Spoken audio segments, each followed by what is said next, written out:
A quiet evening settled over the Wisconsin woods. The last light faded from the sky beyond the trees.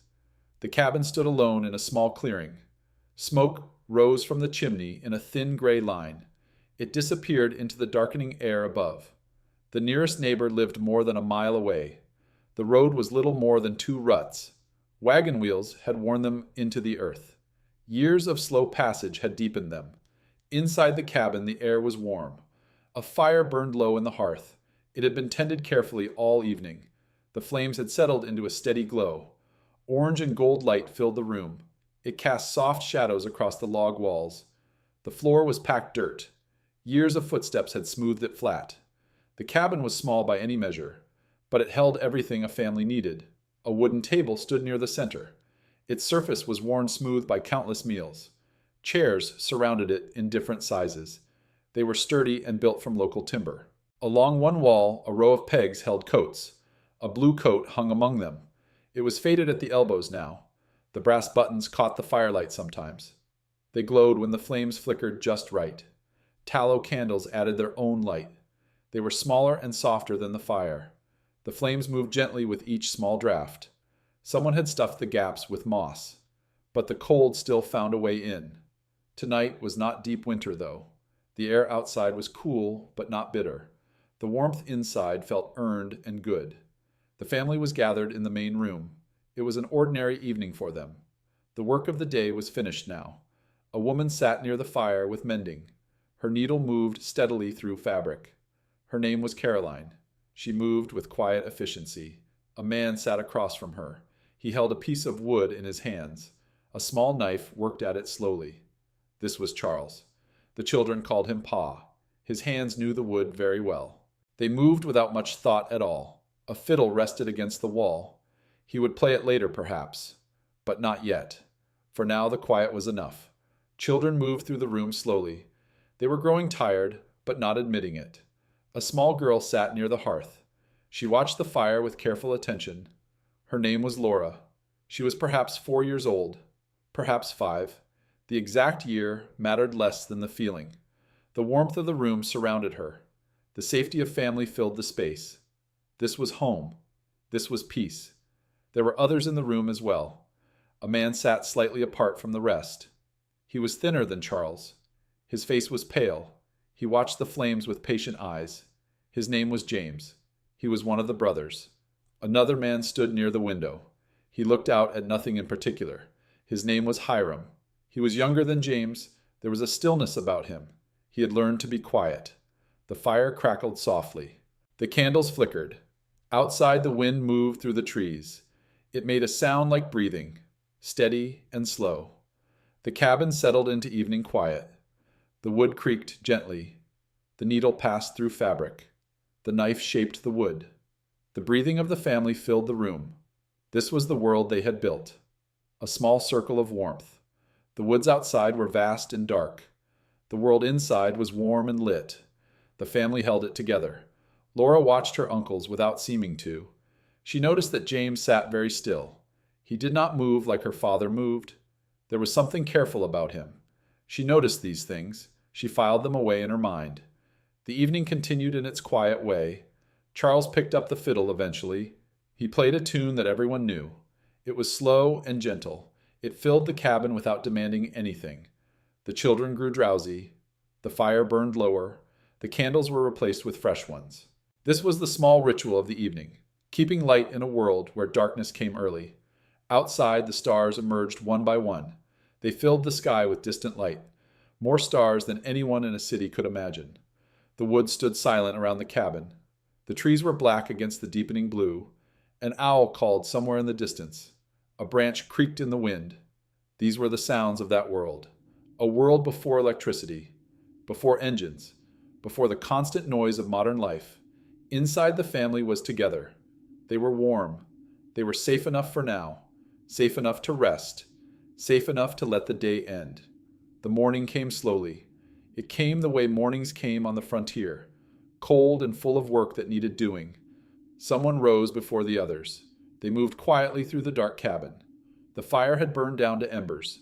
This was the first task of every day. Without the fire, the cabin stayed cold. Without warmth, Nothing else could happen. The process was familiar and precise. Small pieces of kindling first, dry wood that would catch quickly, a gentle breath to encourage the heat. The first small flames appeared. They were tentative and fragile. Then slightly larger pieces of wood, each one given time to catch. The fire grew slowly. It built from almost nothing. Soon it could warm the room. The cabin began to warm. Gray light filtered through the shutters. It was pale and thin, not yet strong enough to see by, but enough to know the night was ending. The shapes of furniture emerged. The sleeping forms of children became visible. They were near the hearth where warmth gathered. The cabin was coming alive. It happened the same way every morning. Caroline moved to the cooking area. Breakfast would be simple. It was always simple. Cornmeal mush was cooking over the fire. The familiar smell filled the cabin. It signaled that the day had begun. Charles pulled on his boots. He prepared to go outside. The animals needed tending. They did not care that morning was cold. They needed what they needed. The children woke one by one. They emerged from their quilts slowly. They moved toward the fire, toward the warmth, toward the smell of cooking food. Their faces were soft with sleep. Their movements were slow. Their bodies were not yet fully awake. They would come alive as morning progressed. James appeared moving slowly and deliberately. He made his way toward the fire. He did not move like Charles moved. He moved carefully, as if conserving something. He sat near the hearth. The warmth could reach him there. Hiram was already awake, already dressed, already standing near the door. He had the posture of someone ready to begin the work. This was something he had learned. Caroline served the cornmeal mush. The bowls were wooden. Someone in the family had carved them. They had been used every day for years. The children ate with focused attention. They were hungry. They had learned not to take food for granted. On the frontier, food was never certain. Charles came back inside. Cold air followed him through the door. The animals were fed. The morning chores had begun. The day was unfolding in its pattern. The family ate together. They gathered around the wooden table. The fire crackled behind them. The gray light brightened toward true day. They did not speak much during meals. Meals were for eating. Conversation happened at other times. James ate slowly. He took small bites. He chewed carefully. This was something the children noticed. Uncle James did not eat like Pa. He ate like someone whose body needed care. After breakfast, the work began. The children had their tasks, small things suited to their size, gathering eggs from the chickens, carrying water from the well, feeding scraps to the pigs. These were real contributions. Every task done by a child helped. It freed adult hands for harder work. The rhythm of morning established itself. Charles went outside to continue working. Caroline managed the household inside. The children moved between tasks. They found moments to play when they could. James stayed near the fire. This was not laziness. He was not capable of the heavy labor. Something had happened to him. Something that would not heal. He helped where he could. The family had adjusted to this. Hiram worked alongside Charles. He matched his brother's pace. He did not speak much. He did not need to be told what to do. He saw what needed doing. He did it. The morning passed. The gray light became white light. The pale gold of winter sun appeared. The cold remained. But the work generated warmth. The land around the cabin stretched in all directions. 80 acres of Wisconsin forest and field. This was the shape of their world.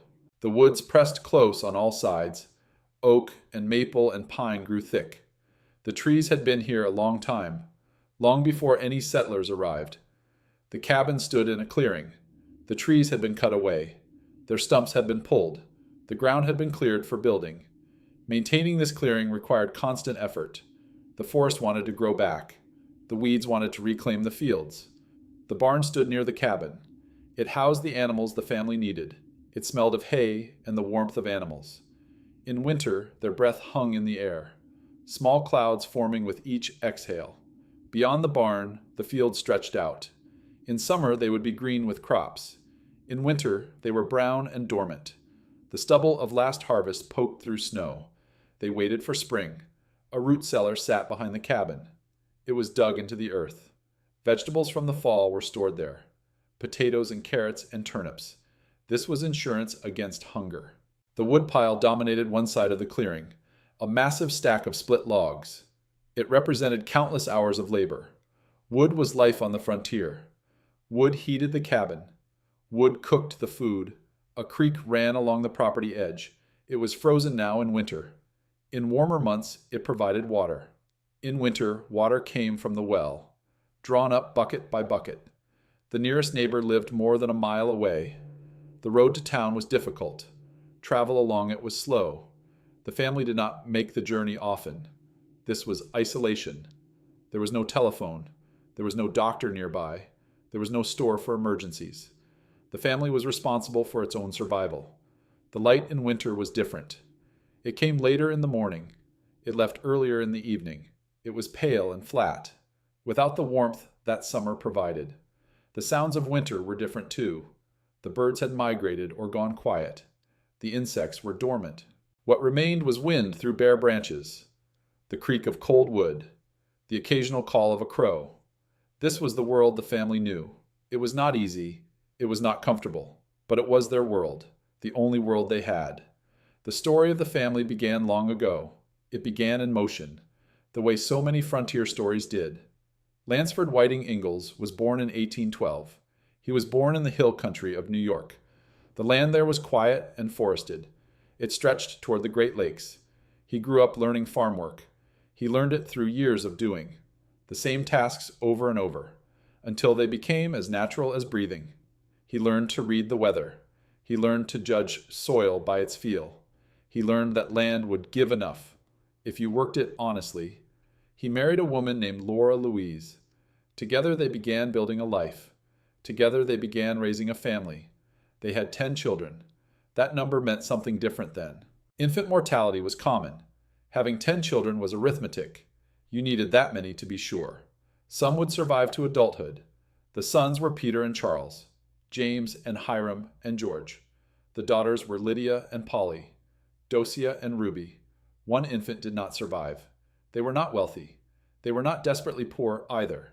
They were simply ordinary. A family like thousands of others. The pattern of their lives was movement. They moved from place to place. They cleared land. They built. They planted. They harvested.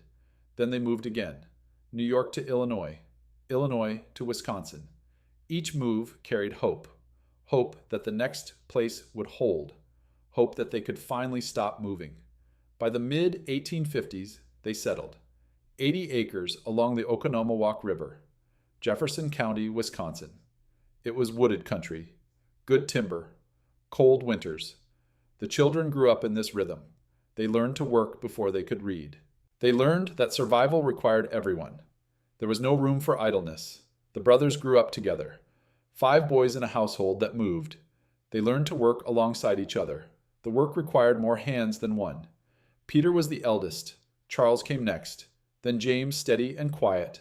Then Hiram. Then George, the youngest. 15 years separated Peter from George. They learned to handle animals. They learned to read weather. They learned to cut wood and carry water. They learned that the frontier did not care. The work needed doing regardless. The bonds between brothers formed through work, through shared meals, through shared sleeping space. They knew each other deeply. They would carry those bonds forward. Charles Ingalls was in his 20s. He was thinking about his own family. He met Caroline Quiner. Something began between them. The Quiner family was already connected.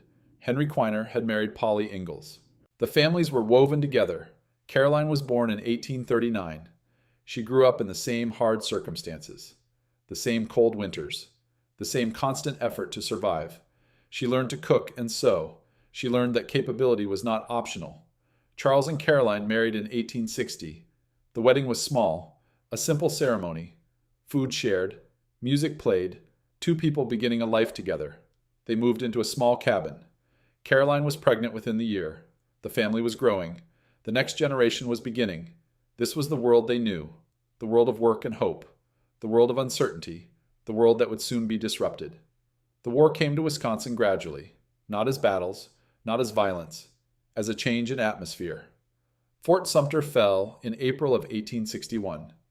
The news traveled slowly. It reached the farms days or weeks later. Passed from mouth to mouth. The country was at war. Wisconsin responded with a surge of enlistment. Young men lined up at recruitment offices. They were eager to serve. They expected a short war, a decisive victory. They would be home by Christmas. The Ingalls family watched these developments with attention, with concern, with the helplessness of people who could not control it. Charles Ingalls had recently married. He had a small cabin, a piece of land, the beginning of a life. He was 25 years old, healthy and capable. He did not enlist. We do not know why. The records do not tell us. He may have needed to work the farm. He may have made an arrangement with his brothers. He may have been unwilling to leave Caroline. What we know is that he stayed. Joseph Quiner was among the first to go. He was Caroline's brother. He was a young man in his early 20s. He enlisted early. He went south with confidence. He was not home by Christmas. The war ground on through 1862. The confidence faded. The casualty lists grew longer. Names of men everyone knew appeared. In newspapers. In letters from the front. Joseph Quiner was wounded at Shiloh. It was one of the bloodiest battles.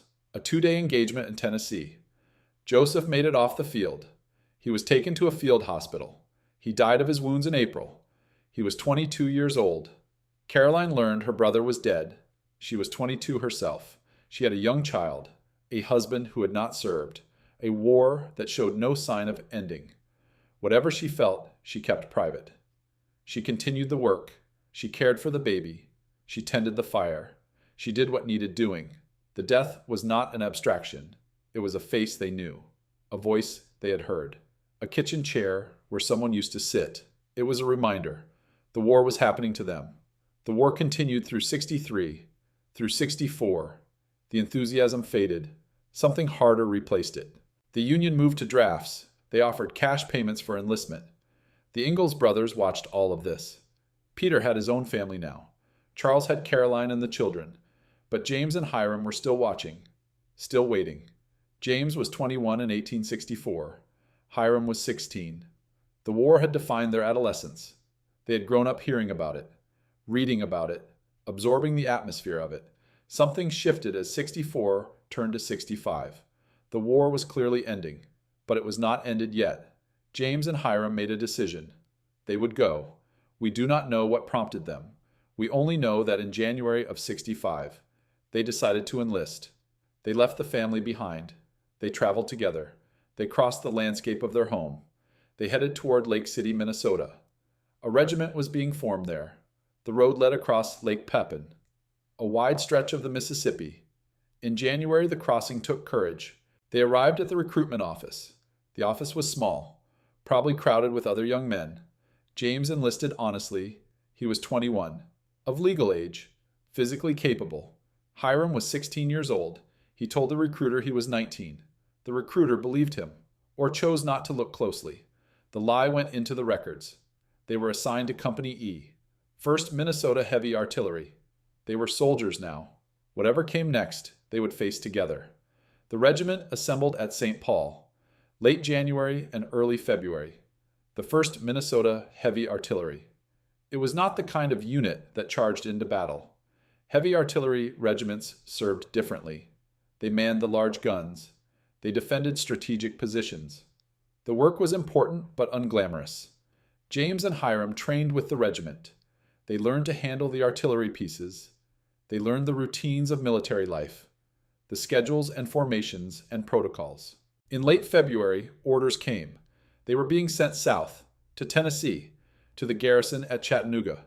Chattanooga was a strategic rail hub. Both armies had fought over it. The city sat in a valley, surrounded by mountains. The Tennessee River curved through it. By 1865, it was firmly Union. The heavy artillery regiment's job was simple: make sure it stayed that way.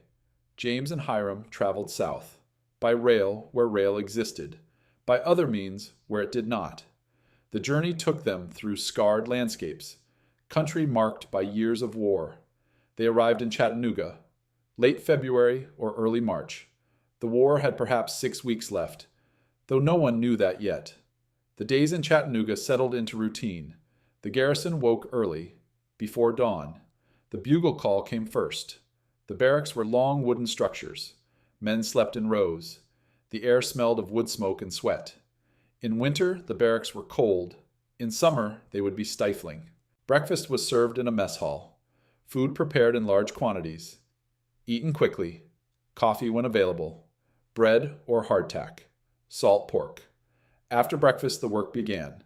The artillery pieces required constant maintenance.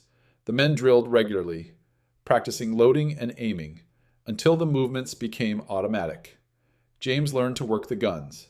The equipment was heavy, heavier than anything on the farm. He learned to follow commands, to take his place in the sequence. Hiram learned the same things. He was young, younger than most around him, but he had grown up doing hard labor. He did not complain. He did not draw attention to himself. He simply did what was required. The fortifications required constant attention. Earthworks needed maintenance. Walls needed repair. The men spent hours digging and hauling. Watch duty came in shifts. Long hours at observation posts, scanning the countryside. The enemy was out there somewhere. But by spring, the threat was diminishing. The Tennessee landscape was different. The climate was warmer. The vegetation unfamiliar. The rivers brown and slow. James noticed these differences. He was learning to be a soldier, learning to accept whatever circumstances came. The landscape was the landscape. The weather was the weather. Hiram noticed the differences too. This was his first time far from home. He was 17 years old, though his papers said 19. The other men came from similar backgrounds, Minnesota and Wisconsin farm boys. They formed bonds through shared experience, through shared hardship. On April 9th, Lee surrendered at Appomattox Courthouse. The news reached Chattanooga within days. The war was over. The fighting had stopped. James and Hiram received this news. They had served for approximately 3 months. They had not fired their weapons in anger. They had done their duty, but the Army could not release everyone at once. Paperwork needed processing. Equipment needed accounting. The regiment stayed in Chattanooga. Through spring and summer. The Tennessee summer was hot. The humidity hung in the air. The water was not always clean. The food was adequate, but not varied. Disease was the real enemy now. The invisible threats in contaminated water, in inadequate food, in crowded quarters. Men got sick. Some recovered. Some did not. The regiment lost 87 men, not in battle, from disease, from the conditions of camp life. James began to feel unwell. The symptoms were internal. Weakness. Discomfort. Something had changed inside him. Something damaged by the water, or the food, or the conditions. He said little about it. He continued the work. He stood his watches. But something had shifted. Something fundamental. Hiram remained apparently healthier. The same conditions did not affect him the same way. He was young. Youth sometimes provided resilience. The summer passed. The paperwork ground through slowly. Finally, in September, orders came. Company E was to be mustered out. The men could go home. The regiment traveled to Nashville. On September 27th, they received discharge papers. They were civilians again, free to return to their lives. They began the journey home. North through recovering country, the landscape showed marks of war, but also signs of rebuilding, life returning to damaged places. The journey took days or weeks. Rail lines carried them part of the way, riverboats further. Walking covered the remaining distances. They arrived in Wisconsin in autumn. The leaves were changing color, the familiar beauty of a Wisconsin fall. The family was there to receive them. The homecoming was probably quiet. There were no parades, no ceremonies for garrison soldiers. There was simply return. James came home thin and pale. The family could see it, in how he moved, in the careful way he held himself, in the tiredness in his eyes. They said he was sick ever since he came out of the war. Those words tell the essential truth. He had given something. He had received something back, something he had not asked for. Hiram came home apparently healthier, without visible signs of illness. But he had been 16 when he left, 17 when he returned. The year had changed him, in ways that did not show as clearly. The family absorbed them back. There were no long discussions, no processing of trauma. There was simply return, and the resumption of work, and the slow passage of days. The war was over. The brothers were home. Whatever they carried quietly. George Ingalls was 13 when the war ended. He had spent the war years in suspension, too young to participate, old enough to understand something enormous was happening. He watched his older brothers go. He watched the community change. He absorbed the grief and pride. He waited without knowing what he waited for. After the war, George grew up. He developed a restlessness. The family called it wildness. He was not dangerous, just possessed of an energy that farm life could not contain. He moved through the world quickly. He laughed louder than necessary. He took risks others avoided. He worked on a ferry for a time, crossing Lake Pipin, the beautiful wide stretch of the Mississippi. The work was steady, physical. The lake was different in every weather, calm and glassy on still mornings, choppy when the wind came up, frozen solid in deep winter. George learned the lake through daily experience, the same route traveled over and over. He married a woman named Julia Bard in 1876. They built a life together, steadily, without drama. Years later, a story circulated that George had served in the war, that he had been a drummer boy, that his wildness came from combat. It was a good story. It explained something that needed explaining. The war provided a narrative, a boy who had seen things, who had earned his wildness through sacrifice. The story does not match the records. George was too young to have served. 10 when Sumter fell. 13 when the war ended. No verified service record exists. This is not unusual. Family stories travel through decades. They change shape as they go. Details migrate from one person to another. Emotional truth finds its vessel. George died in 1901, 1 year before his brother Charles. He was 50 years old. The records that preserve him are sparse.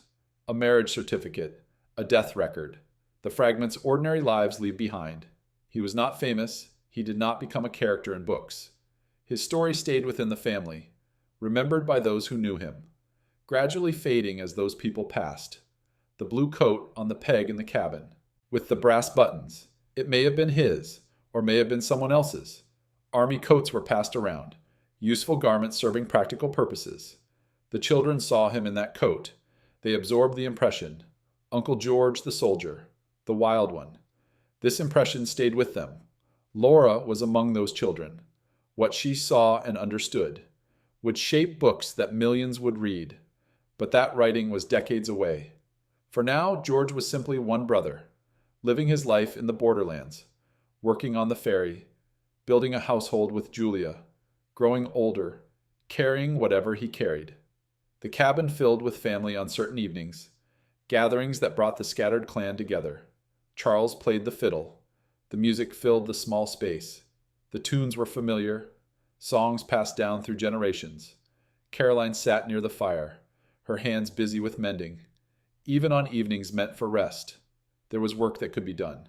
The children gathered near the hearth, drawn to warmth and light and the feeling of safety. James sat in his usual place, the chair near the fire, where warmth reached him most directly. The family had grown accustomed to his presence, to the way he moved carefully, to the patience he brought. Hiram was there too, quieter than the others, standing or sitting slightly apart, watching the room, the habit of alertness. George appeared with his restless energy, his voice louder than the room required, his movements quicker than the evening suggested. He wore the blue coat sometimes. The children noticed. The evening unfolded in its rhythm. Conversation moved from topic to topic, without urgency. The weather, the crops, the news from town. The fire burned steadily. The candles flickered in their holders. Outside, the Wisconsin night was cold, the stars visible through the trees. Laura watched her uncles. She noticed that James sat very still, that there was something careful about him. She noticed that Hiram stood apart, that George laughed too loud. She asked questions sometimes, the way children ask questions. The adults answered simply, with just enough truth, without overwhelming.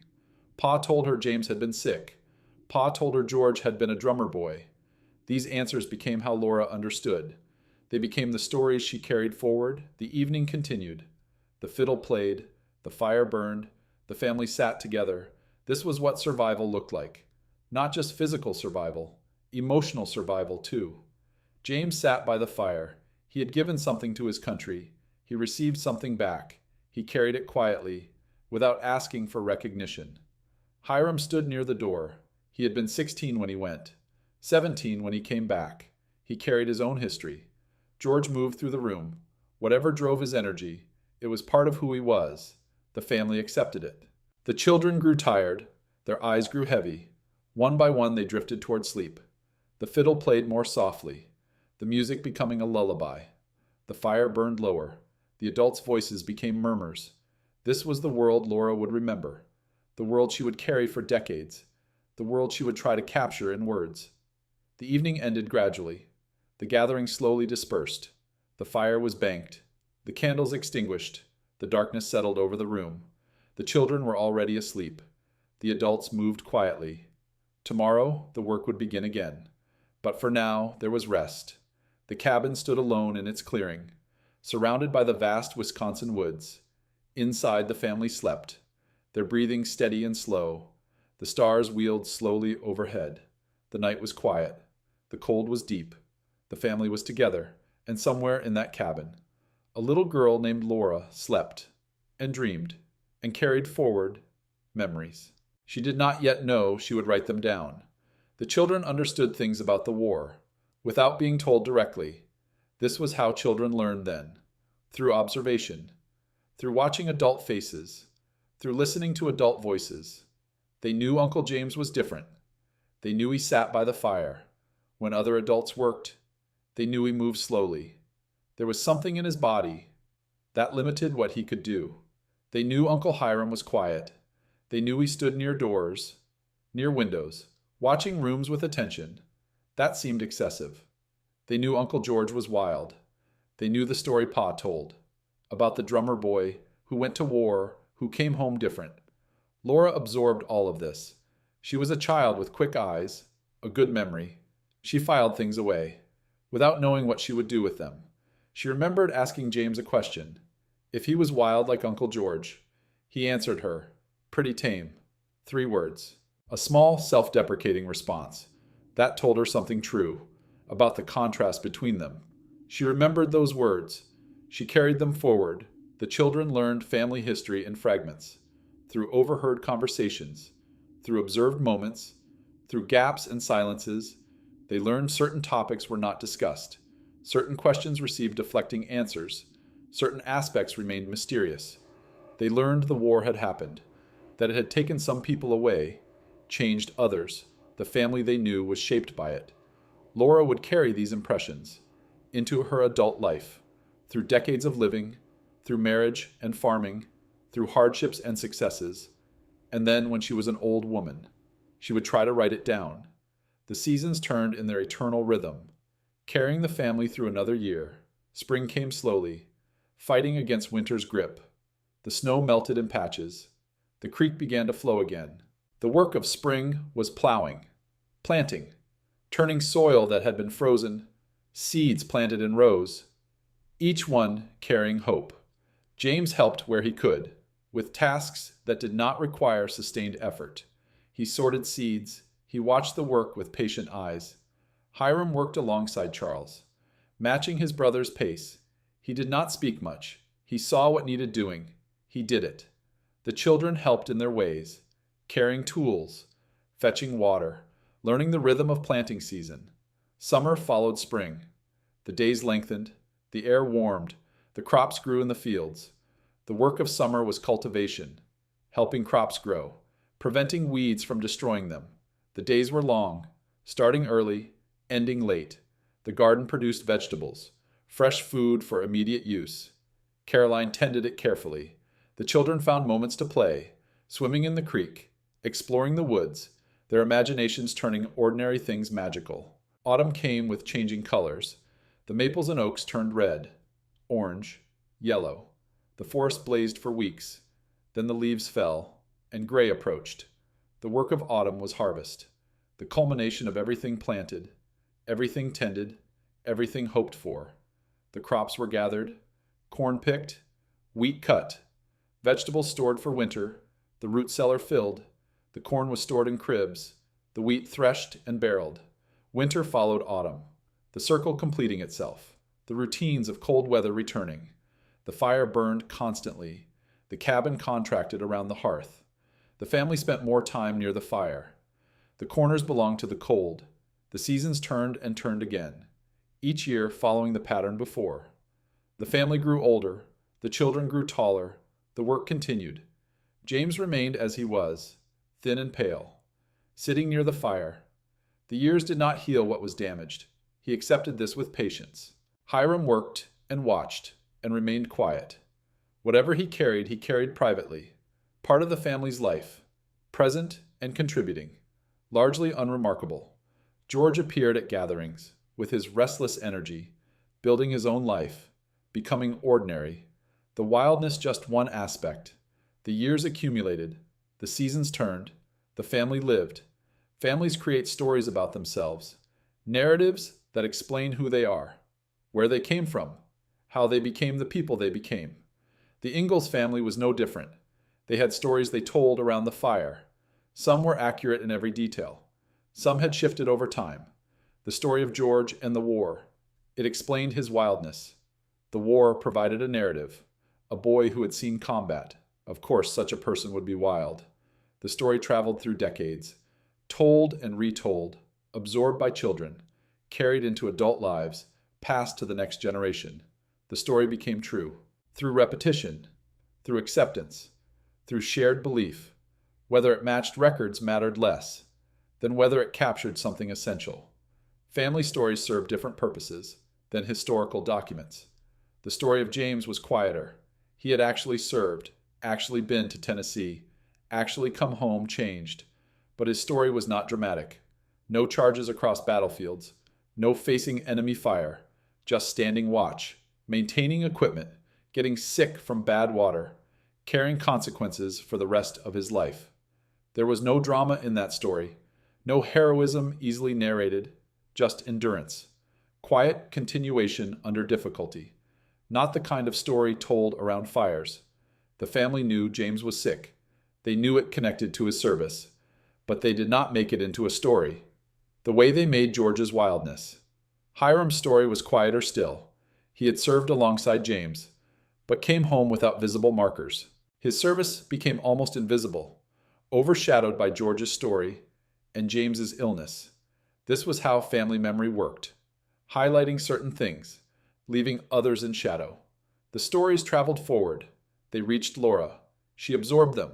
She would carry them into adulthood. Then decades later, she would write them down. Laura Ingalls Wilder sat at a desk, in a farmhouse in Missouri, a pencil in her hand, lined paper in front of her. She was 63 years old. The year was 1930. Her childhood was half a century past. The farmhouse was called Rocky Ridge. She and Almanzo had built it over years. It was comfortable, more comfortable than the cabins she grew up in. She wrote in pencil, because pencil could be erased. The words were not always right. Turning memory into language required revision. Her daughter Rose encouraged her. Rose was a successful writer herself. She believed her mother's memories had value. Laura was not certain. She remembered vividly, but turning memories into words. That was different. That required skills she was learning. She began with Pioneer Girl, an autobiography, a straightforward account, from earliest memory to young adulthood. The writing was slow. Memory did not give up its treasures easily. Some things came back with perfect clarity. Others were fragmentary, pieces she could not quite complete. She wrote about the Wisconsin woods, about the cabin, about Pa playing the fiddle, about Ma managing the household. She wrote about her uncles, Uncle George wild and restless, the blue army coat, the story about being a drummer boy. She wrote about Uncle James too, though less. He was quieter in her memory, sitting by the fire with patience. She remembered asking him a question, if he was wild like Uncle George. She remembered his answer, pretty tame. The phrase stayed with her, across 60 years. She wrote it down, preserving it in the manuscript. The manuscript grew over months. Rose read it and suggested changes. Laura revised and expanded. The process was collaborative. The manuscript that emerged was honest, but selective. She wrote what she remembered. She shaped what she remembered, choosing which details to emphasize, which to leave in shadow. This was not dishonesty. It was the ordinary process of turning life into literature, the inevitable selection all writing requires. Some things did not fit. The full weight of James's illness, the complicated questions about Charles, the fact that George's service could not be verified. These stayed outside the frame. The books that emerged became beloved. Little House in the Big Woods, published in 1932. A children's book, the first of 9. The books found readers who loved them. The Great Depression was grinding, reducing millions to impossible circumstances. Laura's books told a different story. A story about hardship and survival, about families holding together, about warmth created against cold. It was medicine for readers who needed it. The books sold and sold, read aloud in classrooms, at bedsides, passed from parent to child. The family Laura described became real. To millions who had never seen a frontier cabin or heard a prairie wind, the selection she made became permanent. Uncle George became the wild drummer boy. Uncle James became a quiet presence, barely mentioned, his illness largely invisible. This was what writing did, what stories did. Laura had done her best to capture truth as she understood it. The truth was partial, selective, shaped by needs, but it was not false. The original manuscript stayed in a drawer, containing things the books did not. Harder details, less comfortable truths, waiting, known to family and scholars, but not to the public. James's 3 words were there, pretty tame, preserved but not published. Part of the record, but not part of the story the world knew. The archives hold what remains. The documentary traces that survived. James's name appears in a muster roll. Company E, 1st Minnesota Heavy Artillery, enlisted January 1865, Lake City, Minnesota. Discharged September 1865, Nashville. The records preserve basic facts, dates and places that can be verified. They do not capture the cost, the illness, the damage, the decades of living within limitations. Family accounts fill in some gaps. Thin and pale, sick ever since he came out. Not official documents, cannot be verified like muster rolls, but preserving a different kind of truth. Hiram's name appears in the same roll, same company, same regiment. His age listed as 19. He was 16. The lie permanent in the records. George's name does not appear. The drummer boy cannot be verified. He was too young. 10 when Sumter fell. 13 when the war ended. This does not make the family story false. It means family memory works differently than historical documentation. Truth is more complicated than any single source captures. Laura's name appears in records too. Census documents, marriage records, property deeds, but the most significant record was the books she wrote, the version of her family she gave the world. The scholarly work came later, the Pioneer Girl Project. Researchers examining archives, comparing documents. They traced the real brothers through muster rolls, census records. They compared published accounts to original manuscripts. They noted discrepancies and alignments, building a fuller picture than any single source provided. The work was careful and respectful, neither condemning Laura nor pretending selections did not exist. Understanding that family memory and historical accuracy are different things. Both have value. The relationship between them is complex. James emerged as a more complete figure, his service documented, his illness confirmed, his 3 words preserved. Pretty tame. He became visible, in a way he had not been before. The archives kept him. They keep everyone, if you know where to look. The cabin settled into deep night quiet, the hours when everyone had surrendered to sleep. The fire had burned down to embers, glowing orange in the darkness, providing just enough light to see shapes of furniture, forms of sleeping bodies. The warmth radiated from the dying fire, weaker than earlier, but still enough, still making the difference. Between comfort and cold, the candles had been extinguished hours ago. The darkness was not absolute, softened by ember glow, shaped by faint starlight, through gaps in the shutters. The family slept, children on pallets near the fire, their breathing slow and steady, adults in their own spaces, the exhaustion of work overcome. James slept near the fire, his thin frame covered with quilts, his breathing steady, the particular steadiness of someone whose body had learned to rest, even when rest did not fully restore. Hiram slept somewhere in the cabin, his alertness relaxed, the vulnerability sleep imposes, even on the most watchful. The cabin itself seemed to sleep, the logs settling with small creaks, the structure contracting around its warmth. Familiar sounds, sounds that meant home and safety. Outside, the night was vast, cold, full of stars, more points of light than anyone in a city could imagine. The stars wheeled slowly overhead, ancient patterns, the same people had watched for thousands of years, the same that would continue. Long after this cabin crumbled, the woods stood silent around the clearing, trees black against the star-filled sky, branches bare in winter. Reaching upward, an owl called somewhere, its voice carrying across cold air, a sound of hunting and watching, and the life that went on in night. The snow reflected starlight, making the landscape brighter, white expanse stretching to tree line. By morning, it would be smooth again, ready to record new movements. The cold was deep, the kind modern people rarely experience. Pressing against the cabin, finding every gap, the fire the only defense, the circle of warmth the only thing, making human life possible here. The family slept within that circle, their bodies generating heat, their presence contributing warmth. This was how frontier families survived: fire and shelter, and being together. The night continued toward morning. Stars moved in their paths. The fire burned lower. The embers faded. The darkness deepened. Someone would wake before dawn, rise in cold darkness, tend the fire back to life, begin the process allowing another day. But for now, there was only rest. The family slept. The cabin held. The fire glowed. The night continued. The stars watched over the cabin, indifferent to small concerns, unchanging while generations rose, and fell, and were replaced. But that was far in the future. For now, the cabin stood. The family slept. The stars wheeled overhead. The night was quiet, cold, full of peace. The brothers slept, James, who had served, and come home carrying something. Hiram, who had been a child when he enlisted, a different person when he came home.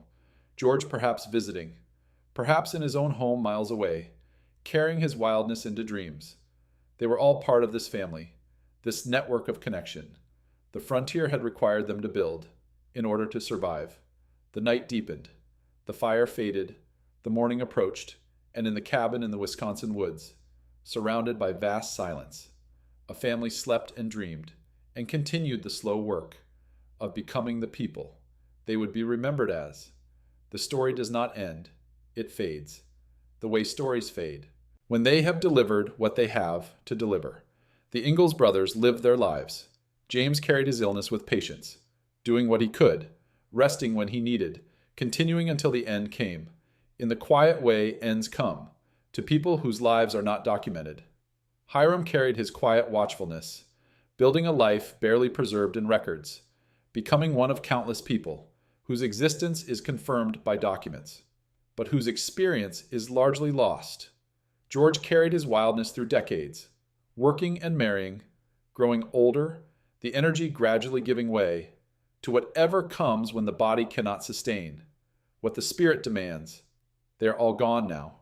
The brothers, the sisters, the parents, the children who grew up in the cabin. The generations that knew them personally have passed. Those who remain know them only through records, through stories, through books one family member wrote. Laura is gone too. She died in her sleep. February 1957, 3 days after her 90th birthday.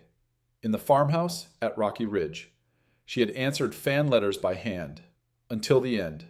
Welcomed strangers who drove to her door, wanting to meet the woman whose books had given them something they could not quite name. She held the memories she carried for 9 decades, wrote down the ones she chose, left the others in the drawer. The books remain, the versions of the family she created. Continue finding readers, children discovering them for the first time, adults returning for comfort. The archives remain too: muster rolls, census records, manuscript fragments, preserving what the books do not capture. James remains in those archives, his 3 words preserved: pretty tame, waiting for anyone who wants to find them. A small window into a man who served and carried consequences without asking for recognition. The cabin in the Wisconsin woods is gone. The specific structure has crumbled, returned to the earth, but cabins like it remain in memory, in the books that describe them, in the feelings the descriptions evoke. The fire burns low, the stars wheel overhead, the night is quiet and cold, full of rest. The family sleeps, dreaming whatever they dream, carrying forward memories and stories that will travel far beyond this clearing, far beyond anything they could imagine. Let the story settle now, like embers settling in a hearth that has burned through the night. The brothers served or stayed, came home changed or unchanged, built lives barely preserved, or lives that became famous through someone else's writing. They were real people who lived real lives, who experienced real joys, real hardships, who loved and were loved, and eventually passed from the world. The way everyone passes.